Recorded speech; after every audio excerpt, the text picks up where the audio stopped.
Yesterday was day 11 at the ongoing FIFA World Cup, right there in the United States of America, Canada, and of course, Mexico.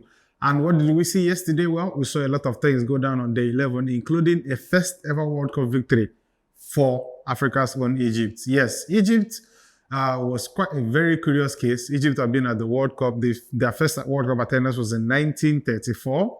They've been at the World Cup for over 90 years, won 7 AFCON titles in between, but still had never won a single game at the FIFA World Cup. Well, that trend was bucked early this morning when Mohamed Salah scored and provided an assist for the Pharaohs to eventually win their first World Cup game against New Zealand. They beat New Zealand 3-1. It was a difficult one because they had to come back from behind. New Zealand went up early in that game, but Mo Salah and Egypt made sure they equalized and eventually went ahead to win the game. Then, of course, before Egypt played, we saw Spain reacting in significant fashion to that very disappointing draw that they had against Cape Verde in their first World Cup game.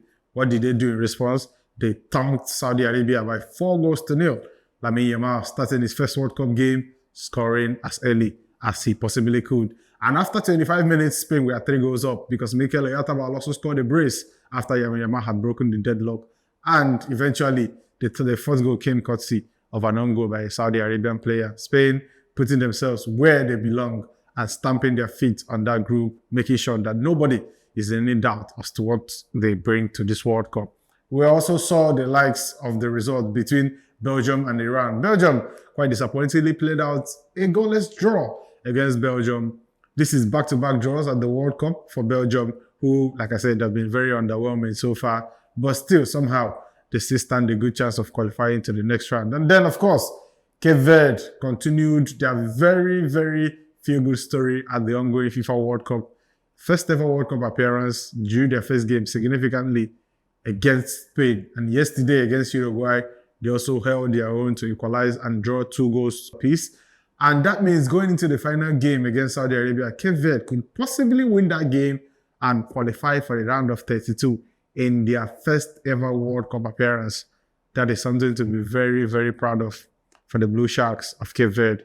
I wish the Blue Sharks the very best because I'm rooting for them now. Even if I wasn't a fan before the tournament kicked off, I am certainly a fan now because they have proven a lot of people wrong on their way.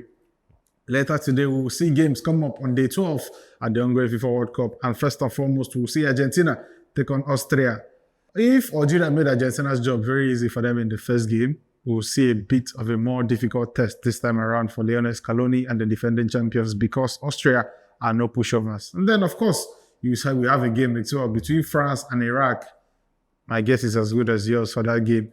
You also have the game between Senegal and Norway as well. The games on day 12 will wrap up with an early hour fixture in Nigerian time. And then we'll finally get to see Algeria try to make some amends after that embarrassing loss to Argentina in their first game when they go up against Jordan.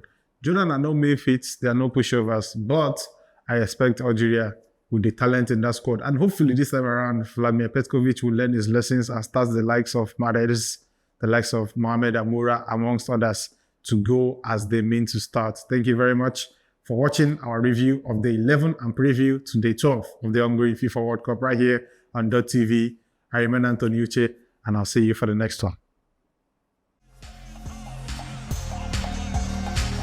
Amazon from Harrison. That is a massive world record.